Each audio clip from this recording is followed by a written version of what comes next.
Hi, welcome to my channel. I decided that I wanted to do a story time with you guys.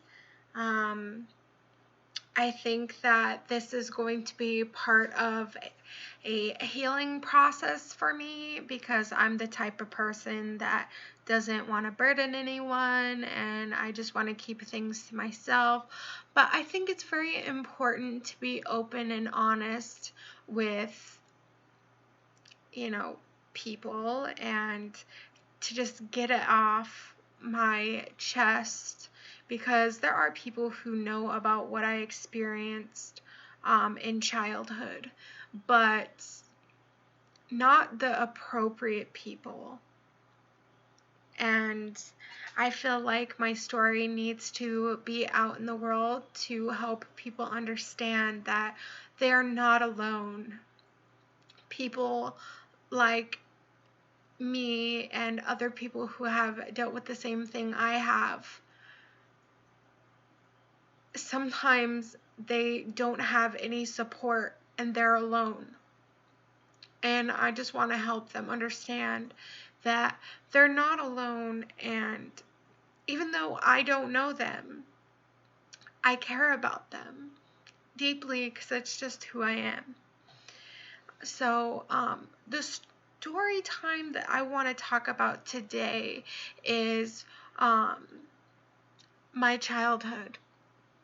So I was in foster care most of my life, but I want to start with before I went to foster care. And I'm going to do this in parts so that this isn't like a 3-hour video. So I was born on September 20th, 1996. And I used to be a super chunky baby. And I had a lot of hair and I was dark. Now I'm like basically white. But you could definitely tell that I was Native American when I was born because I was a very dark baby. And I had a lot of hair. And I'm actually a twin. But my twin died in the womb. And I share her DNA. So if you go to test my oldest son, which he's been tested, it will say that I'm not his mom, even though everyone knows that I carried him inside of me and gave birth to him, and I got naturally pregnant. And it's because I'm a chimera, however people want to pronounce it. It means that you have two DNAs. And my twin is technically my oldest's mom. But I don't really think about that often because, I believe he is my son regardless of DNA, and I love him dearly. So let's go forward a bit. So after I was born, my dad left my mom, and my mom was raising me. And then my mom had my little sister. And I loved my sister to death. I was very protective. I did take care of her. I don't know how to word it properly because I know my mom watches these videos and I don't want to hurt no feelings. So I would change my sister's diapers and feed her and protect her and make sure nothing happened to her. I was like the second mom. And my mom was just very confused. She wasn't always mentally there. She was always making dangerous decisions, like having dangerous men around us and letting the men beat the crap out of me and lock me in the bedroom for hours as I'm screaming bloody murder to be let out. And they would take the light bulb out of my room and take all my toys. And so I would be in the dark, being very young, just screaming bloody murder on the top of my lungs. And I was a very special kid because I had these gifts. I was very sensitive.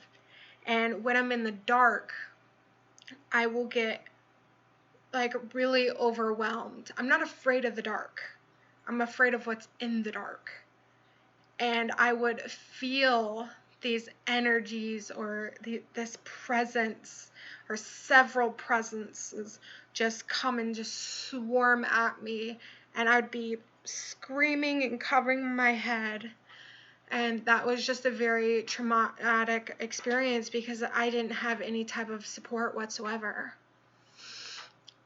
So because I didn't have that type of support, I tended to act out and run away, and my mom couldn't deal with it. So CPS got involved and dropped me off, or had my dad come pick me up, and he took me to Texas.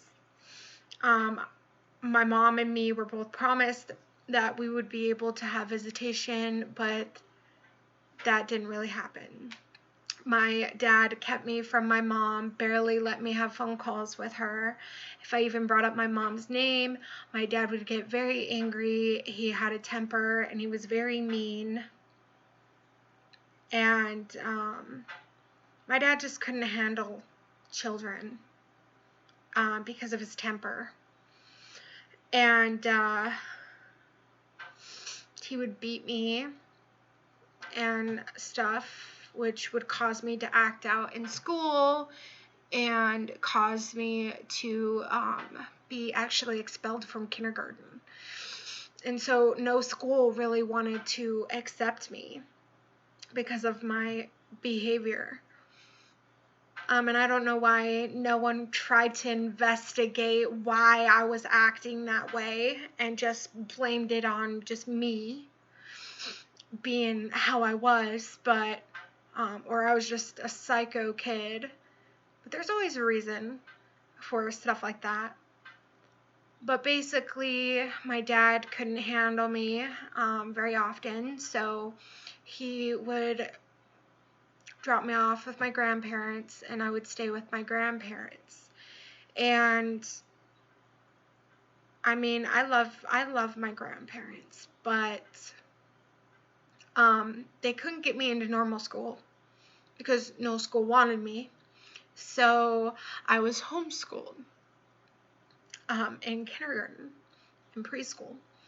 And instead of getting grades, if I did bad or got an answer wrong, I would get beat with these long sticks with holes in them. And they would just beat the crap out of me until it would break. And my grandpa had this big jar full of these long sticks with holes in them. And anytime one would break, he would go and get another one. And when he would make these sticks, he would make me watch. And he was very into it. Like, he really loved making these sticks to beat me with. You could just see it all over his face that he was enjoying making these sticks to beat me with. So, my grandma was part of a church group, and she babysitted another little girl my age and a newborn baby. And anytime she would leave for church groups, my grandpa would hurt me in several different ways, sexually, emotionally. He would beat me. He would make me do things. And I'm not being too detailed because this is YouTube, and I don't, like, I know some people are super sensitive, and I don't want to hurt anybody or have someone have a flashback because they went through the same thing. But yeah, so that would happen, and my grandfather told me that if I told anybody that no one would believe me, and that I am to keep things secret, and he would tell everyone that he didn't do it, and he knew everyone was going to believe him. So I kept it quiet for a while. Then my grandma had the little girl over who was my age and the newborn baby she was babysitting. And me and the little girl were running outside playing, and I think I remember being in the garden, and my grandma had these things hanging from the, I think it was the gate, and it was like old CDs that when the sun hit it, it would shine. I think it was just for looks, I don't know. But I remember telling her I have a secret. And so me being little, like, I'm not like realizing this is very like important. And I was like, I have a secret, but you can't tell anybody. And I told her about what my grandfather was doing to me. And my grandma was part of the beating, but not the sexual stuff. She didn't know about the sexual stuff, and to this day she still doesn't believe me. But I told the little girl what was happening, and I told her, shh, don't tell, like, I can't have anyone knowing about this. And I think I was around 5, 6 years old. And she's like, okay. Well, then later on that day when she got home, she told her mom, and her mom called my grandma, and my grandma was crying, and the lady told her that my grandma could no longer watch her children anymore, which I understand. And I'm not mad that the little girl told, because that's very important. She should have told, and I praise her for that. Because who knows how long I would be living there with that stuff. Especially being older. I'm pretty sure it would get worse.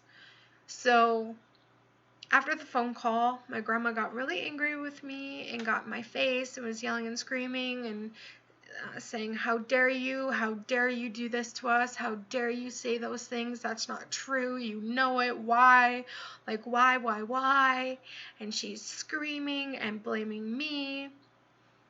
And then I remember my dad coming to pick me up and taking me to counseling, and then taking me to the hospital to get checked out. And I remember screaming bloody murder because they were probing me with a camera and stuff like that. I don't think they found anything. I don't know, because I don't think DNA like that would be on me because of the way it was done. So basically my dad picked me up and took me home for a little bit, and I don't remember how long this was, but my grandparents came to visit, and my grandma was very distant with me. If I tried to sit next to her, she was very vague and kind of rude to me. She would get up and run away from me, and you can see it all over her face. She was very angry with me. And I couldn't handle that type of pressure. I couldn't handle hurting the people that I love. Even at 5, 6 years old, I was a very smart kid. And I was trying everything to earn their affection back, even though I shouldn't have been doing that because it wasn't my fault. I didn't do anything. So I got tired of it. So I did what I thought at 5 would get someone to listen to me and stop pushing me away. So I went to my grandfather in front of everyone and I apologized for lying to everyone that he hurt me. Even though I knew that that wasn't true, I knew that he hurt me. And he just got this evil smile on his face. And he was like, "Oh, sweetie, it's okay." And immediately everything was fine. I don't know how long after, but my dad didn't want me anymore. So he contacted CPS, and according to CPS, my dad told them that if he did not get a hold, or if they did not come and pick me up, that he was going to kill me. I don't know how accurate that is because CPS lies. I don't know if they were just trying to hurt me. I have no idea. So my aunt and her family came and picked me up. And that is where I'm going to end the video. And I hope that, I'm sorry, I tried to hold it back. I hope that this can help someone either come out or get help. And I don't want my story to deter anyone from telling someone that they're being hurt. So, yeah, I will continue this in another video, and I hope you I shouldn't say enjoy because that's kind of morbid. I hope that this video helps someone, and I will continue this in another video. Bye.